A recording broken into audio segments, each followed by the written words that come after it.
Lots of familiar faces popping in here this morning. Thank you. When I thought Sunday morning for poetry, I thought, oh no, how busy are we going to be? And those of you who do know me know that typically at 11 o'clock on a Sunday morning, I'm still sleeping. So I have my coffee. It is right here. We are good. We will get through. Yeah. And Rhea, I have to say to you, you were in the class yesterday and you asked about where is my writing space. This is it. Yesterday I taught you guys from the classroom downstairs. This is my room here, which is where I get my writing done. All right, so for those of you who don't know who I am, I will give you a real brief introduction, and then I'm going to talk about how this poetry book came to be, and then do a little bit of reading for you. So who I am. I have written as long as I can remember. And in fact, I'm going to mention that as I tell you about the poetry book. I think I started writing probably before I knew that I was writing. I am told that I used to set up like little scenes with toys, and it could be anything. I wrote stories, or I made stories up in my head about super balls and rocks, and I would just set them up, and then I would just sit there with my hands folded and stare at them. And my family thought I was a little odd, which I probably was. But in my head, I was telling a story. They were all talking, they were all interacting, and things were just happening in my head. Then I began to physically write, but I didn't connect at that point when I was learning how to do letters, that what I was doing was the same thing as what I was reading. I loved to read from a very early age, but I didn't understand that I was writing stories just like the writers that I loved were writing stories, until my 5th grade teacher told me I was a writer. And then I was like, oh, that's what this is. And it felt like somebody gave me a really nice fitting sweater to wear, because everything about that word just felt like what I was. And so I kept on writing. I published for the first time at 15. Again, for those of you who know me now, my first publication was in the Catholic Herald Citizen, which probably doesn't fit too much with me now, but I rewrote the story of Christ in 70s lingo, and the Catholic Herald Citizen picked it up and did it as a 4-week serial, which was very interesting at the time. So, and then I just kept on going. I have my degree in creative writing, I have my master's in creative writing, and I just decided to devote my life to it. I do run AllWriters Workplace and Workshop, which is an international creative writing studio located in downtown Waukesha, Wisconsin. And we have a very far reach. And what we do is we offer online and on-site classes and workshops in all abilities and genres of creative writing. So if you are someone who is just starting to put words down on the page, you are just brought into the fold. And if you are somebody who has written many books and already has quite the reputation, you're very comfortable there too. It's a community for writers. And while we do focus on helping writers to publish and become professional writers, we also just want to be there for the writer and help them along the way in any way that we can.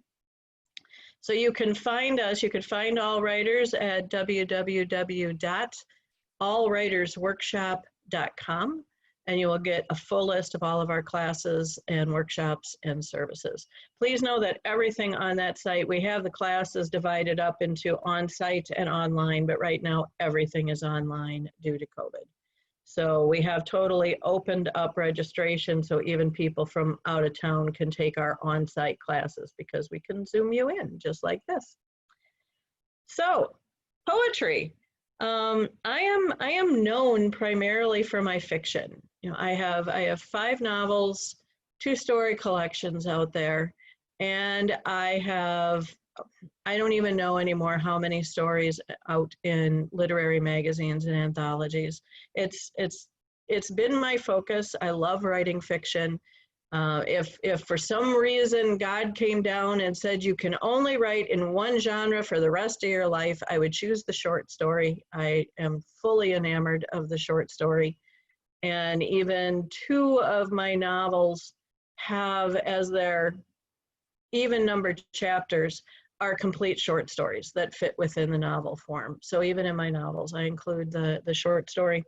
But poetry, Anyone who knew me early on, if you asked me if I was writing poetry, I said no. I don't write poetry. I don't want to write poetry. I have nothing to do with poetry. I'll teach it, I read it, but I don't write it. And I did that for years, and I lied. I have been writing poetry forever, you know, and when that teacher said to me in the 5th grade, "You're a writer," my notebook was filled with both stories and poetry. And at that point, I acknowledged it, you know, and I wrote it until I got to high school. And in my junior year of high school, I met my first official creative writing teacher, who is still in my life now. I mean, I am twice his age when he met me now, which feels very strange, but he is still very much there. He comes to all of my events. He lives in the same town that I'm in. And he was just the best cheerleader for me when I was a junior. He told me I had a gift. I still have the story that he wrote this big, long letter to me on, where he told me that not only did I have a gift, but I had to realize that I had a responsibility to use it, that it wasn't just about me sitting down and writing. It was about me trying to figure out, how can I use this gift to give to the world? And up until that point, I had the teenagers' kind of myopic view of, oh, great, I have a gift, the world will come to me, and fully expected that. And when he said that, it totally shifted my perspective into, I write, but I write for other people. And I have to work to get it out there to other people so that they can read it. And it is what I have to offer to the world. So he meant the world to me.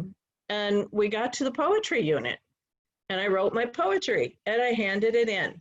And when he handed it back, he said, "Well, at least you have your fiction." And I was devastated. I mean, you know, this is a guy who I had up on a pedestal, who I believed everything he had to say about me. And he basically just squashed me with one sentence. I don't even know if he remembers doing that, but I remember it so vividly. And so all of my poetry went underground at that point. I continued to write it. I never, ever showed it to anybody. I didn't show it to friends or family. I didn't show it to students. I didn't submit it. I wrote it and I tucked it away in a folder somewhere. And so if somebody said to me, "Do you write poetry?" I said no, because I didn't want to share something that didn't work, you know, that apparently I didn't do very well. So never ever underestimate the power of a teacher. You know, I mean, because of him, I have stuck with what I'm doing, and I am relatively successful at what I do. But also because of him, I hid my poetry for a while, years and years. So after my first book came out, The Home for Wayward Clocks, which was a novel, in 2011, I was working on marketing one afternoon, and the way I deal with marketing things, with marketing stories and now poetry and such, it's only on one day of the week, because otherwise you can bury yourself very quickly in it. So on Thursdays, anything I've had rejected, I send back out. And I was looking through the markets, and I saw a poetry magazine that was looking for poems on a particular theme. And I sat and stared at it for a while and thought, well, I have a couple poems that fit that. And so I decided to get brave, and I submitted them, and they were both accepted. And so then I submitted some more, and then some more, and all of them were being accepted.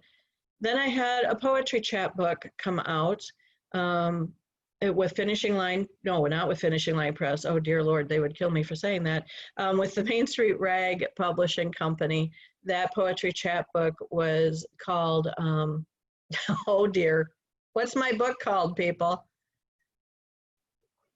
Hang on, it's right here. Oh, Too Late Falls in Many Forms was the first poetry book. And it did very, very well. And then a little bit later, a second poetry book came out. That was in 2019. And that is When You Finally Said No. And this came out at the same time as my novel, If You Tame Me. So I had 2 books out this year. And so suddenly I had 2 poetry books out. And so I had to start admitting that, yes, actually, I do write poetry. From there, the publisher, when you finally said no, asked me if I had enough poetry to make a full-length collection. And so that's where this came from. No matter which way you look, there's more to see. I actually looked back over all the poetry I have written. So the poems in here can be years old or they can be fresh. They cover a full span of what I was doing while I was hiding. And some of them have, well, actually most of them now have been published in magazines. There's a list of acknowledgments in the back. So, you know, for me, one of the things that I teach now, we hear a lot from the publishing industry and from those that advise writers that we are supposed to brand ourselves. We are supposed to present a consistent picture of what we create and what we write. And so that somebody who picks up our work will recognize things in it from previous works. I don't believe that. I believe that writers should write what they want to write. We're creative people. And whatever comes to our heads, which can be some pretty amazing things, we should write about them. So for me, my brand is just writing, you know, so because I have everything out there now. I have poetry, nonfiction, fiction, it's there. And so I'm going to read you a little bit of my poetry. By the way, to Chad and to Danielle, if anyone has a question they want to ask me while I'm presenting, feel free to interrupt me and bring them in. You know, otherwise we'll do a question and answer session at the end. So I did want to tell you a little bit about the picture on here. This is actually a photograph I took. This is my daughter, Olivia, who is going to be 20 next month. She is 7 going on 8 here. And this was her first time meeting the Pacific Ocean. I do retreats pretty much every summer. I didn't go this past summer because of COVID on the Oregon coast. It is my favorite place in the world. It is where I could live if I possibly could figure out how to manage it. And I brought her that year and she met the ocean. And she was one little bundle of joy. And she kept singing as she was doing this pose, singing, "I'm dancing with the ocean, Mama. I am dancing with the ocean." And I love this photo of her because it is Olivia in a nutshell. My daughter is high functioning autistic. And at this point, you know, we didn't know who she was going to be. And we had a lot of people telling us that autism, you know, she might have issues throughout her whole life.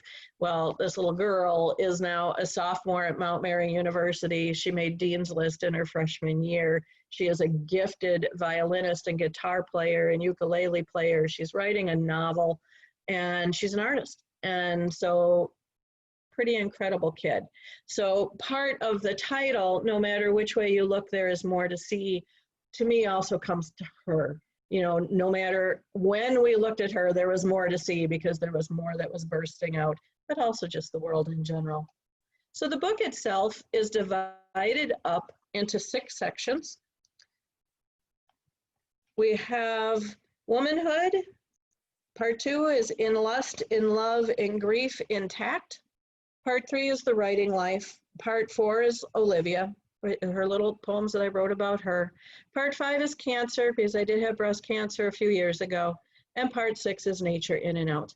So I'm going to read you a couple poems from each section just to give you an idea of what the book covers. So the very first poem, which is also the poem in the book, is probably my favorite poem of all time that I've written. It came because I heard the word phosphines. And I had no idea what phosphines were. Phosphines are the lights you see behind your eyelids when you close your eyes. And what a neat thing. So I had to write a poem about it. This is a prose poem. So you can see it's a big square. Phosphines. Noun. The colors are the stars you see when you close your eyes. Close, squeeze, The yellow of summer after summer, the sun painting you golden as you crawl in the sand, as you walk, as you swim, as you stand, ankle deep in the lake, with your hands in your hair, elbows cocked and hip out, and you pose. And red fills you to burst in your heart, in your veins, flow with hope as you ask to go out with the boy 6 years older, a man, and your snarl is red when your mother says no, and you can't, and you flare, and the window is open. Red heats down your breast to your belly, lights your way to the bar and the red lit back alley, and you give what you have, who you are, what you think that he wants. And he's gone to a girl, his own age, a woman, and red clots and scalds, and you cry in your pillow, and your mother, who said no, braids your hair.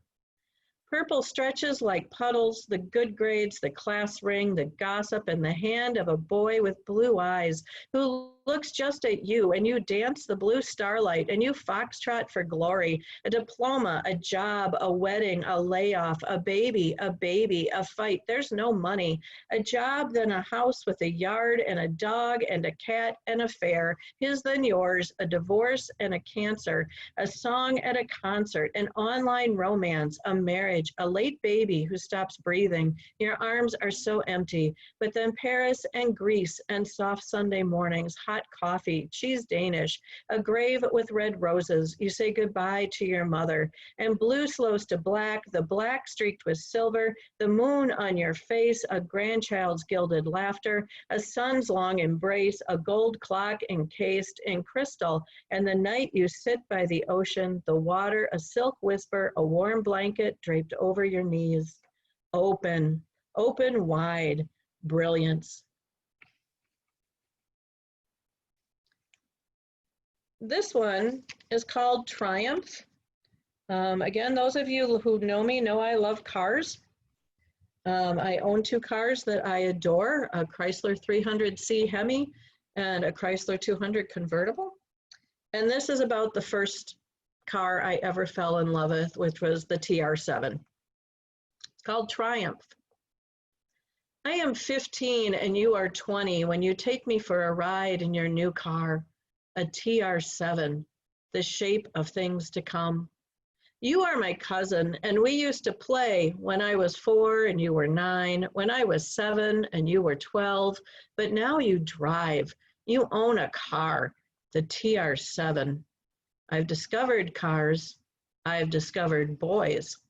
But I don't yet know what it means to be a girl in a car with a boy, the shape of things to come.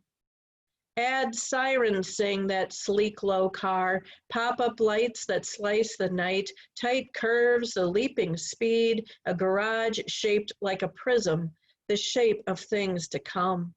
That night in that car, I look at you, spill of black curls, new broad shoulders, your boyhood face behind a beard, a mustache.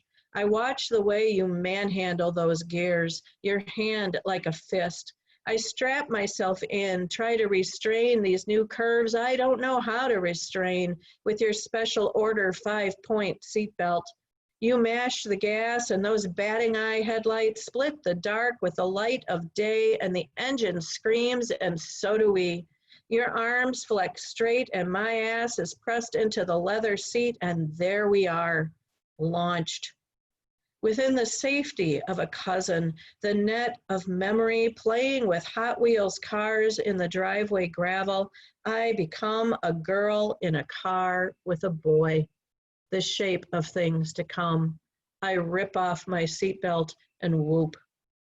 I don't know if any of you remember the TR7, the commercials, the catchphrase was the shape of things to come, because the car almost looked like a sideways triangle and it would drive into a garage that looked like a prism. It was the coolest thing.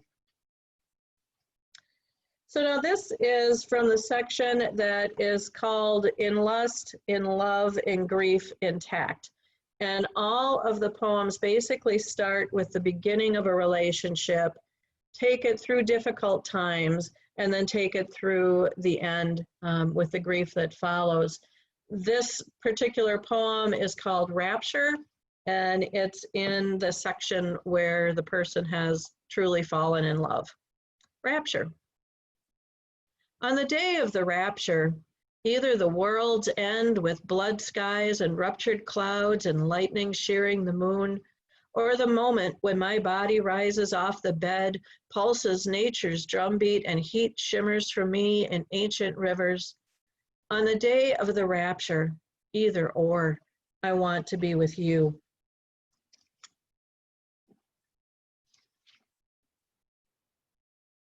Then this is dominoes, which comes, comes near the end of the relationship when something is discovered about the man.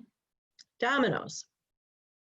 I love you more than I've ever loved anyone, he says, and then he looks over her shoulder, winks at another woman, and walks away. She waits in his echo for months, joining others who stand in a long line facing west, and then like dominoes, they fall.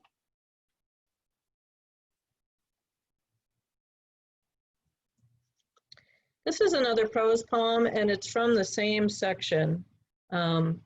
Smaller square this time, but I love prose poetry, and I think it's probably partly because of my love of fiction that I love prose poetry. They often tell a story, and this one does a little bit too. So today's refuge. I used to believe the gods feigned blindness to the folly of love, deafness to our prayers and pleadings. Now I know that the old gods are dead, Anteros, Lumarava, Kadesh, gone the way of Leda and the swan. We love to die and we die to love on, some say, as animals and beasts, a snake of fantasy in the pulse machine that breathed the maker's words into passion. Today, my one refuge is this body I cling to, a shell in need of sustenance, poetry and warm salt waters to tame its unruly spirit. One day this prison will dissolve, and my soul, like the heat of sex, shall rise above the bed of the earth and follow the path of ancestors to the heavens and linger there among the new gods in the name of the Father, the Son, and the Holy Ghost, to contemplate the uncertainty of who we were and whom we loved.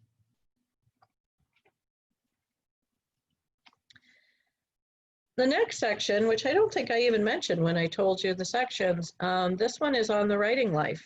And I've written several poems about what is it like to be a writer and what it feels like. So this one is called Easing the Words. And it's set in a warm stone massage, which is another one of the things I really love. When the warm stone is pressed into my palm, my fingers close around it and every knuckle cracks. Amazing, the muscles used in writing, shoulders hunched at the keyboard, hands striking, restriking, remarking, refining, words on a screen for a page someplace else, for someone else. Warm stones eased on shoulders, pressed down to a stretch, tendons and joints release storylines, grow supple for new plots and turns. Warm stones on the ears, pull the lobes, press behind, empty the voices and the voices and the voices, protagonists, antagonists, and the secondaries, especially that one who strides to the front of the brain and insists he's not secondary and lopes off into a story of his own before the last is finished. And so suddenly there are two story paths twisting in my brain, two trains of thought, two begging to be done and upfront and alone. Stones on the ears, tugs and stretches make room for the new voices just waiting. Warm stones on the temples, and then placed on the eyes, and turned to salty river rocks as tears stream down my cheeks. There is no story, after all, without conflict. This one's called Teaching Memoir. And I mean, I have to tell you, as a teacher, probably one of my biggest challenges is dealing with students who are writing memoir about difficult things. And because of that, I've been privy to a lot of lives and a lot of struggles, and it can be hard. you know, because you're dealing with people's secrets and things that they want to tell people about and events that totally changed their lives. So I wanted to write what that is like on my side of the table when I read people's deepest, darkest secrets. Teaching memoir. Knee-deep dirt outside of bedrooms, some pink, some blue, double bed or twin, dorm or hotel or upstairs, second door on the right. Carted in squeaky wheelbarrows and laid wormy on the classroom table, I shovel it out the back door and add it to the compost pile, started with my own. When the table is clean, replaced with black words on the whitest of paper, unmarred, under control, then shoulders straighten and smiles burst and eyes are cleared with years of shit-filled hallways behind them. I stand by the compost pile, pound after pound of pain, fermenting tall and wide, and I wonder when it will be full and when I could set fire to it all. And then a little bit of humor. This is called comma. And again, those of you who are my students know that I spend most of my time correcting your commas. So commas are the bane of my existence, and they're the bane of yours. This is comma. Through history and lives and loves, in letters, telegrams, postcards, emails, tweets, and texts, a proper comma keeps thousands from speaking the truth, from letting hearts spell their full request. Love, comma, me, we signed. Love me, we said.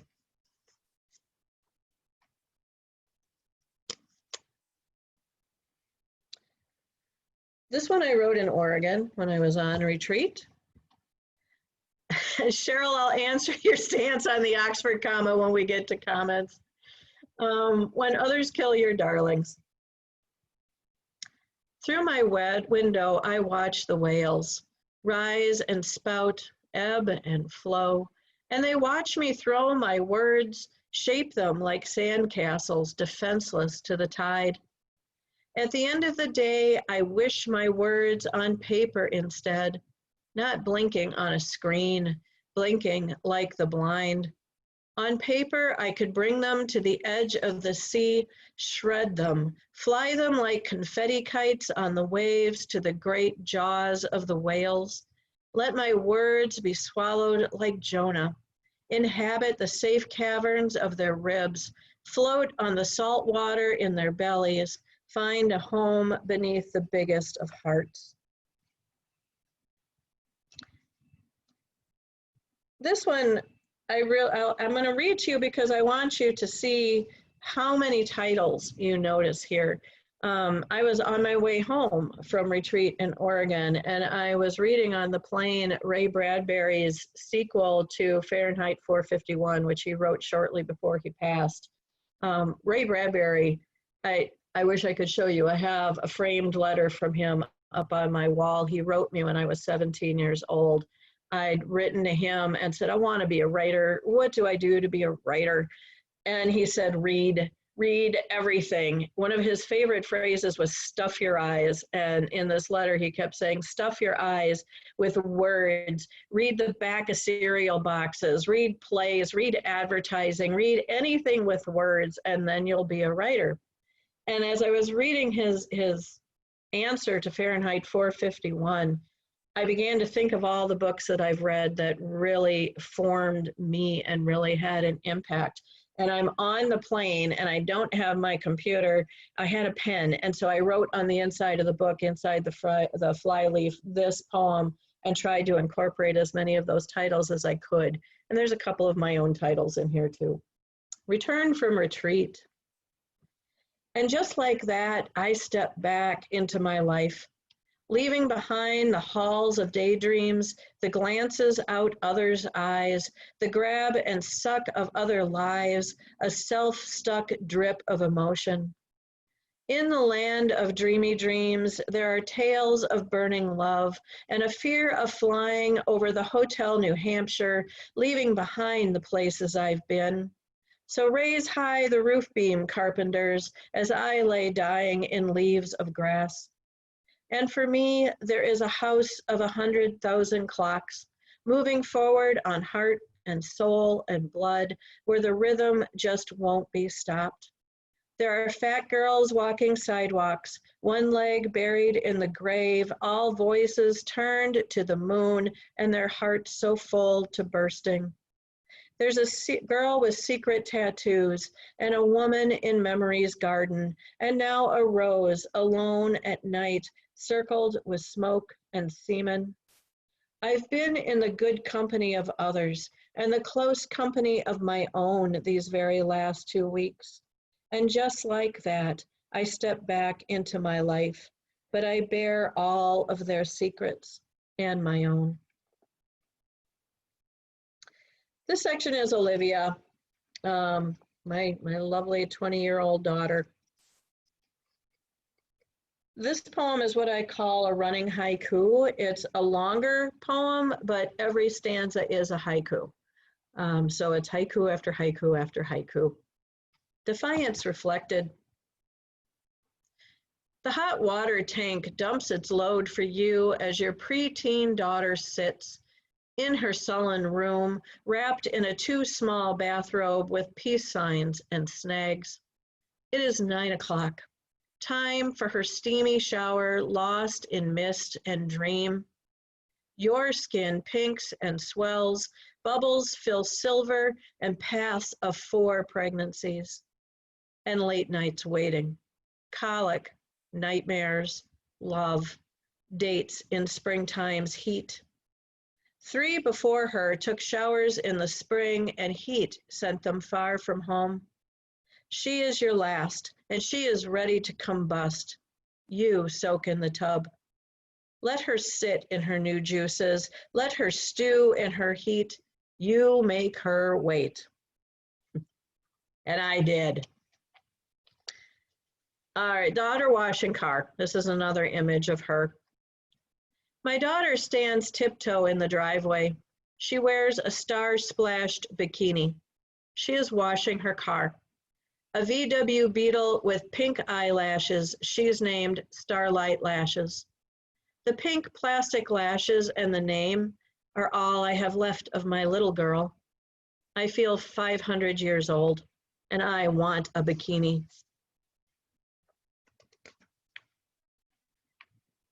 This section, I only included 2 poems in this section. These are poems I wrote during the time I had breast cancer. And I didn't want to honor cancer with writing. I hated cancer. I can't imagine anybody who has had cancer saying they enjoyed it. But there were still 2 poems that I felt I had to write. And so here they are. This is called What Doesn't Kill You. And I wrote it when I was in the middle of radiation.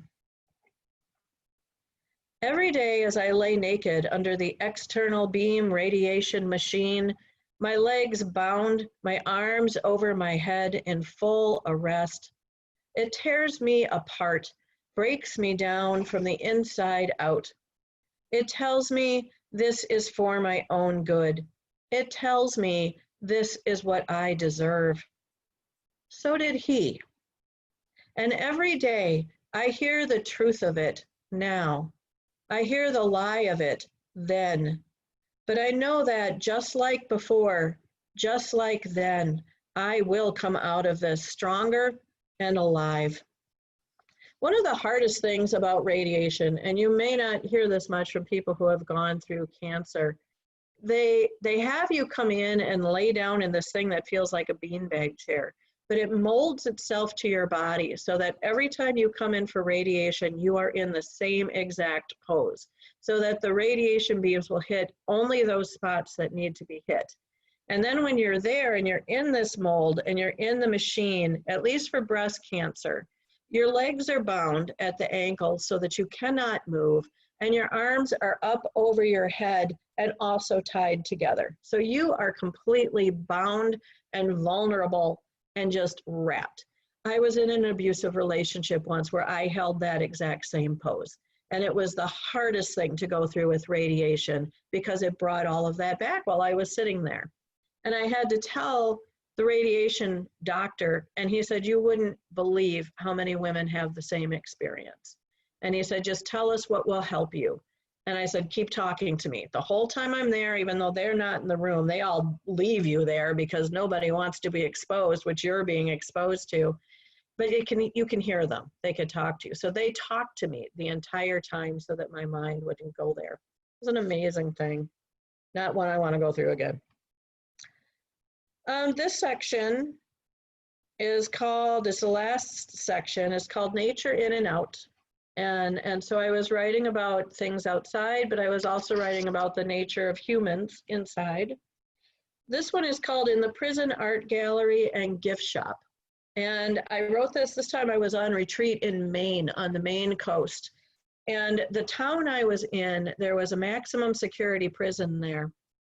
And they had a gift shop where you could come in and buy things made by the prisoners. They painted, they made sculptures, they did things with wood. And so you could come in and you knew that everything in this store was made by someone who was in maximum security. So you could be touching art that was made by a rapist, by a murderer. You had no idea. And I went because I was just so intrigued by this. And so this is another prose poem, and it's inside the Prison Art Gallery and Gift Shop. Smooth, glossed, shapely curves, ducks with secret carved insides, gnomes, boats, paintings thick with rolling acrylic and plastic shine, the ocean, the lighthouse, the forest, the cabin. Pinks, greens, textured dipping blues meant to show the sea the painter can't see anymore from behind thick bars and concrete walls. Everything in this gallery is made by shackled hands, by men who did something so bad as to become incarcerated. Harsh word, like lacerated. Those hands touched these things that I touch now, sanded the slivers and splinters and broken grain, maybe embedding one or two in a callous thumb or a cruel palm, painted the colors, smoothed the clear and glistening stain. The stain. I select the duck with secret insides, run a finger over its bill, heft it, pull out the head to see the hollowed gullet. Treasure keeper, secret chamber, empty. Over and over I run my fingers inside it and out. There is no heart at all. One of the things that strikes me about that poem, I now go into prisons. I don't go in to teach them writing. A lot of writers go inside to teach writing. I go in to form book clubs. And the first time I went in, which was a few years after this happened, of course, I already had in my head, who are these men inside? And I went into a maximum security prison in Pendleton, Oregon, which is the home of the last clock-making school in the United States. And of course, I wrote The Home for Wayward Clocks. And they heard about me and they asked me if I would come in and the prisoners who were in this school would read the book and I would discuss the book with them. And I was terrified. You know, I'm like, I'm gonna be inside the prison. And it was an experience like no other, with the way I felt, the way I had to be checked in and put through slamming door after slamming door, walked across the courtyard to where the clock school was and told the prisoners could greet me, but I could not acknowledge them in any way. And that was so hard because they would pass by and say, good afternoon, ma'am. And I couldn't say, hi, how are you? I couldn't do anything. And then being with these men and listening to them talk about clocks, which of course I love. And at one point in that afternoon, I was in the middle of 20 men who were in maximum security prison. I was totally in the middle of them as we were examining a clock work that they were working on. The security guards could no longer see me. My escort could no longer see me. And I didn't care. I was with a bunch of guys who loved clocks. And it was an amazing experience, and just led me then to, I go into the women's jail here in Waukesha, and we do a book club, and it's incredible. But I read that poem and I'm like, my gosh, you know, the difference in interpretation. If I went into that gift shop now, I would have a totally different feel than I did then. This one is a little one. This is a haiku. It's called Harvest Moon. And this I consider one of the victims of COVID, because this poem was chosen to be put on display in a town in Michigan. They do a show every year that they call the Leaf Festival, and they put poetry on leaves and they put them all around the town, and they also put them inside the library on display. And I was chosen this year to be in this display, and I was planning on driving, it was over Memorial Day, to Michigan to see it on display, and of course they didn't have it because of COVID. So it is in an anthology. I don't know if they're going to plan on doing it again next year or not. But this was a little one that I also wrote on retreat called Harvest Moon. The moon at half-mast glows silver dreams and gold truths as sighs twirl the earth. And I'll finish with this one, which is one of my favorites. It's called Faith. I turn the lamp off by my bedside, and the dark closes immediate, complete. But I know in seconds I will see again without any light at all. That's it. Chad, can we open it up to questions? Absolutely. Yeah, first, thank you very much for sharing all of those poems and the stories behind them and how they all came about.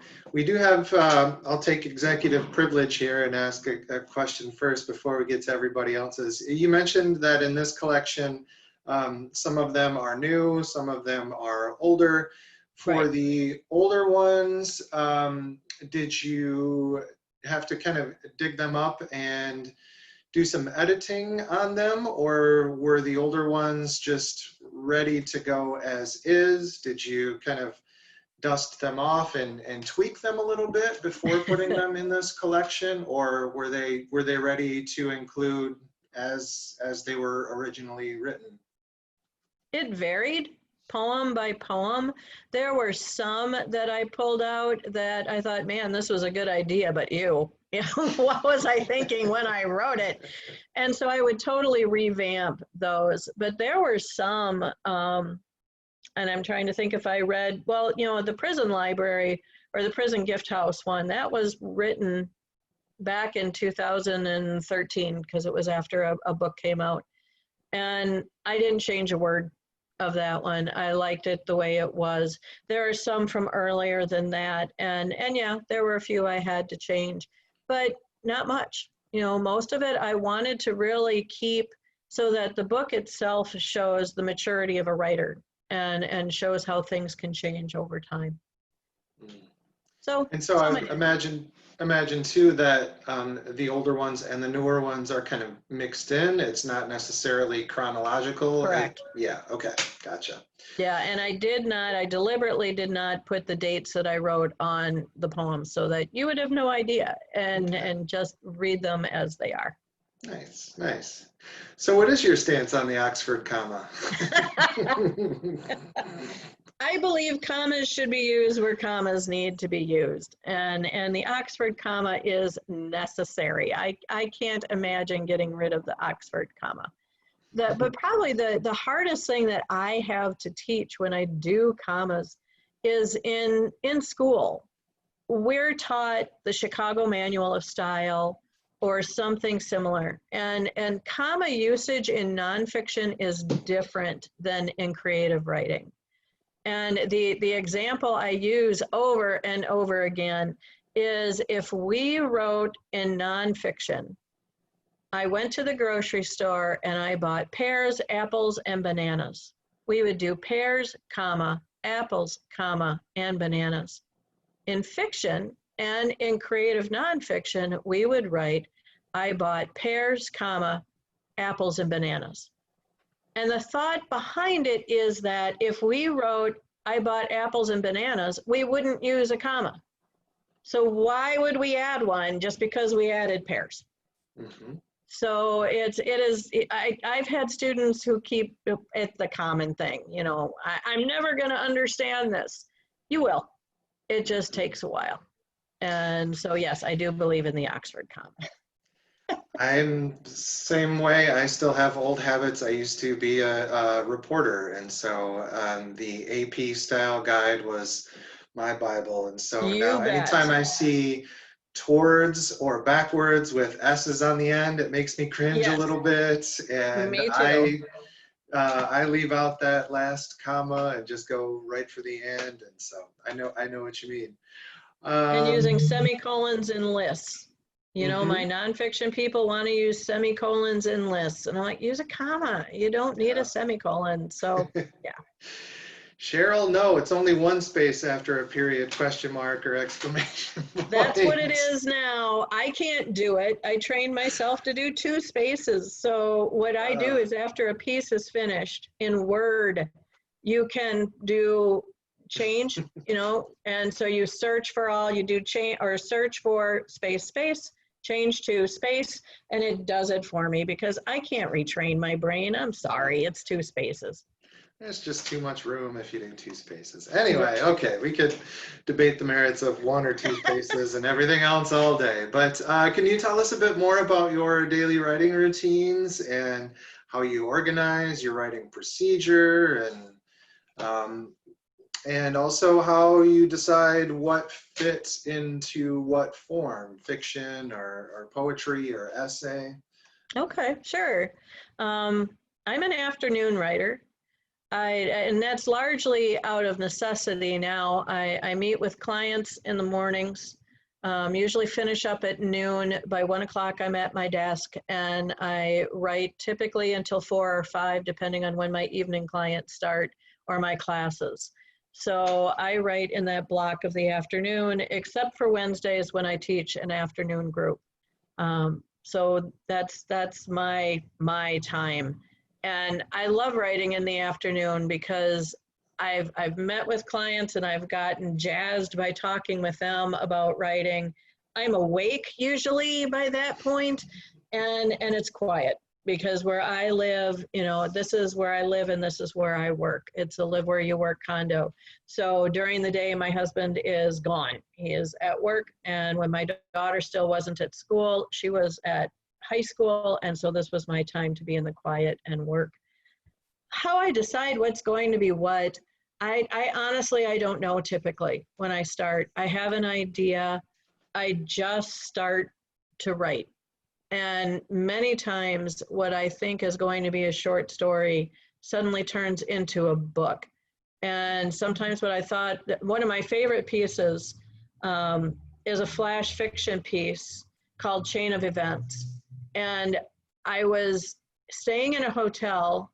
And at the time, this is before we moved here, and we were living in a really, really old house with a hot water heater that wouldn't stay hot long enough to fill up the bathtub. So whenever I was in a hotel, I took a bath. And I was soaking in the tub and I was thinking about this story. I was thinking it would be a book that I wanted to write about the chain of events that would make a young boy grow up to be a rapist. And in my head, I began to come up with these events. And when I got out of the bathtub, I wrote them all down and I thought, oh, okay, now I can start the book. And then I realized it was a flash fiction story. It was already done. It said everything it needed to do in that list. And I was amazed, you know, because again, I didn't set out to write it, but there it was. Sometimes I start to write what I think is a story, but it turns into a poem. You know, it all depends on how long I feel like I have something to say. And that's what really identifies it. I mentioned yesterday in the When the Going Gets Tough class that I did, that I fully believe in continuing to push through even when you think an idea is going nowhere and you think it's dumb. And why are you wasting your time even working on this? I always give it a shot and let it go for a while. And 9 times out of 10, I end up with something that I keep. So I think we are at our most creative and at our most open to ideas when we write things that our inner editor immediately says, oh God, don't do that.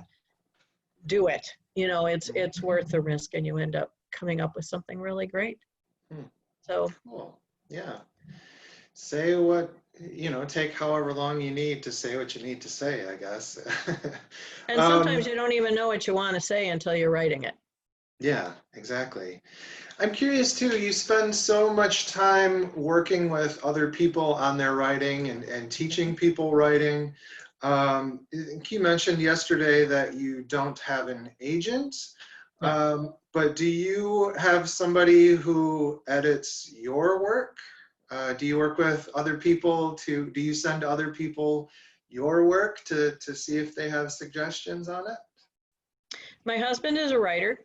Okay. He started as one of my students, and now I married him, and I'll never make that mistake again, let me tell you.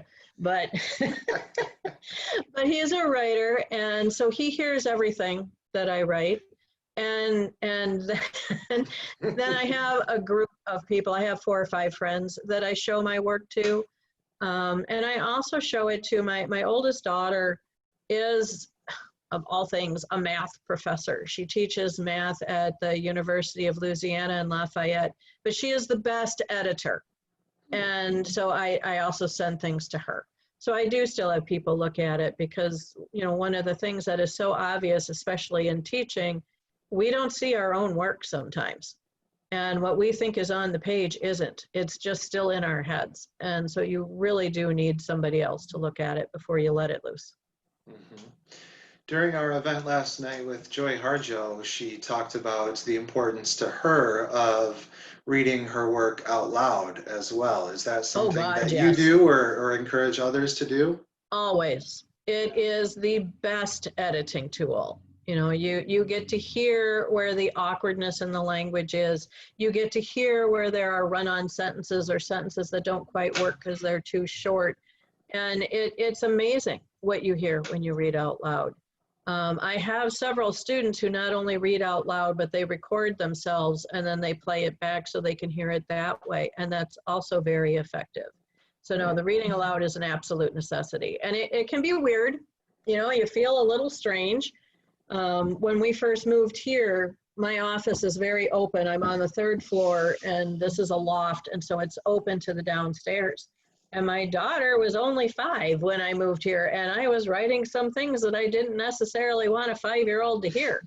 And so I would have to send her to her room, or like when Michael is home, when my husband is home and I'm working, I'm not presenting to him yet, I'm working, I have him put on headphones because I just can't tolerate the idea of somebody else hearing something before I'm ready for them to hear it. But it is so worthwhile. Yeah. Yeah. Do you keep, another question we had come in, do you keep journals or a journal? I do not. Okay. Gotcha. And the reason I don't is I used to keep journals. I kept them all the way up until my junior year in high school when I discovered my mother had been reading them all along. And I wrote something in my journal to the effect of, I first learned to hate when I met my parents. And my mother wrote in the margin, "Thanks a lot, Kathie." And I can't write in journals. Now, when I write, I feel like there's somebody looking over my shoulder. So I can't. The closest I come to a journal now is my blog, which is this week's moment of happiness despite the news.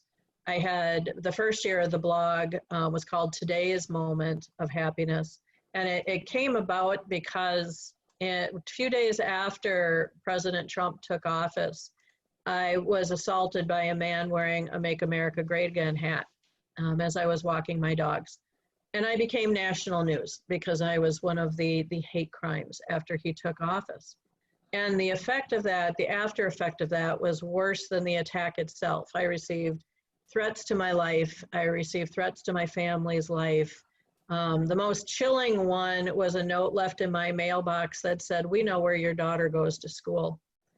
And it was awful. It was a terrible time. And I knew that the only way I was going to get through it was to try to focus on a positive thing that happened during the day. And I knew if I did it on my own, I'd stop writing it like on day 2. So I started putting it on Facebook. And my Facebook page flooded with all these people who wanted to know what was making me happy. So I moved it over to my blog, and my website kept crashing because so many people were coming to it. And so I vowed, silly me, that I would do this every day for a year. I would come up with something that made me happy. Not knowing that besides the assault, that was going to be the year that my husband lost his job twice. We had to move my daughter from her high school because of excessive bullying, and I got breast cancer. And through it all, I had to come up with today's moment. And it only one day, I only missed one day when I just had it and couldn't do it. But it really helped me through that year. And when we got to the end of the year, I was like, oh, thank God, I'm done. I don't have to be happy every day anymore. And people started saying, well, it's a book, right? No, because I wrote these totally raw. I did not edit them. They were written in about 15 minutes and they were posted. And this was Kathie Giorgio Unplugged. And my publisher came to me and said, Kathie, they're asking for a book. Don't you think we should do a book? And I was like, you're going to end up with a 700-page book. It's every day for a year. And he's like, we'll deal with margins. And it came out. And so now it's, in fact, the painting behind me is the cover from that book. That was done for me by a local artist. And the book really went well. And so I continued with the blog, but made it once a week, which is now hard. I'm like, how did I ever come up with something every day? But that is as close to a journal as I can get. And yet, even with that, I am very conscious of people are going to be reading this. So I can't. I wish I could. I miss the freedom of writing in a journal. But I guess most of what I want to say and what I feel comes out in my writing then. Great. Well, we're thankful for your writing and we're thankful for your time today. I don't know if anybody else has any other questions. I haven't seen any in a while, just some comments. But otherwise, yeah, I think we'll call it a day for this event. All right. Kathie, thank you so much. This has been really enjoyable. Thank you. Really enjoyed your insights and your poetry. Thanks again for yesterday's workshop. And you bet. Check them out, AllWriters Workplace and Workshop in Waukesha. I sent or posted a link at the beginning today. And if you're willing and able, we do have a short survey on our festival, and today is the last day. We have a couple of events this afternoon, one in about an hour and one in a few hours. And so you can check that out if you'd like. And thank you very much once again for joining us, everybody. Sure. We really appreciate it. I should mention to you too that the poetry book is now available on Amazon. If you would like a copy, it went up this week. It's also available from the publisher, which is Finishing Line Press. And if you want a signed copy, you can always contact me directly. I have copies here, and I am happy to sign one and either snail mail it to you if you're not from the area, or you can stop by the studio, and I promise we'll wear masks. And if you want to be 6 feet apart, I'll wing it at you like a Frisbee. That's one thing that I do miss with this virtual festival, is the ability for authors to sign their books and for people to be able to purchase books on the spot. But hopefully someday we'll purchase them at what keeps us alive. So yeah, exactly. Hopefully we'll get to that, but there are other ways, thankfully, of purchasing our authors' books, including Kathie. So, all right, thanks again, everybody. Have a nice day. All right, Take have care. A good day. Stay safe. Thanks for coming. Yep.